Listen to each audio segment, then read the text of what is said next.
So hi guys, director Prashanth Varma దర్శకత్వంలో frame show entertainer బ్యానర్పై K Niranjan Reddy నిర్మించిన పాన్ ఇండియా మూవీ హనుమాన్. ఈ చిత్రం జనవరి 12వ తేదీన ప్రపంచవ్యాప్తంగా రిలీజ్ అవుతుంది. ఈ సినిమా బిజినెస్ వివరాల్లోకి వెళ్ళబోయే ముందు ఒక చిన్న రిక్వెస్ట్. మన ఛానల్లోని వీడియోస్ చూసి నచ్చితే సబ్స్క్రైబ్ చేసి లైక్ కొట్టి షేర్ చేయండి. ఈ చిత్రాన్ని తెలుగు, తమిళం, కన్నడ, మలయాళం, Hindi, English, Spanish, Korean, Chinese, Japanese భాషల్లో రూపొందించారు. ఈ చిత్రం కోసం 50 కోట్ల రూపాయలు ఖర్చు పెట్టగా ఇంకో 5 కోట్ల ప్రమోషన్ కోసం వాడారు. ఈ చిత్రానికి ఓవరాల్గా 55 కోట్ల రూపాయలు పెట్టుబడి పెట్టారు.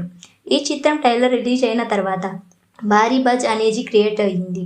ఈ చిత్రానికి శాటిలైట్ రైట్స్ 30 కోట్ల నమోదైందని రెడ్ వర్గాలు వెల్లడించగా, ఈ చిత్ర ద్వారానే 50% రికవరీ వెనక్కి తెచ్చింది ఈ చిత్రం.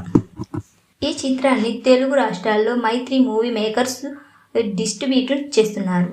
నైజాంలో 7.5 కోట్లు, సీడెడ్లో 4 కోట్లు, ఆంధ్రాలో 10 కోట్ల రూపాయల బిజినెస్ జరగగా తెలుగు రాష్ట్రాల్లో మొత్తం 21.5 కోట్ల బిజినెస్ జరిగింది.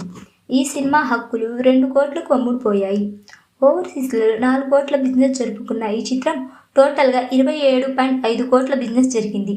ఇక ఈ సినిమాకు 28.5 కోట్ల బ్రేక్ ఈవెన్ టార్గెట్తో ప్రేక్షకులకు ముందుకు రాబోతుంది.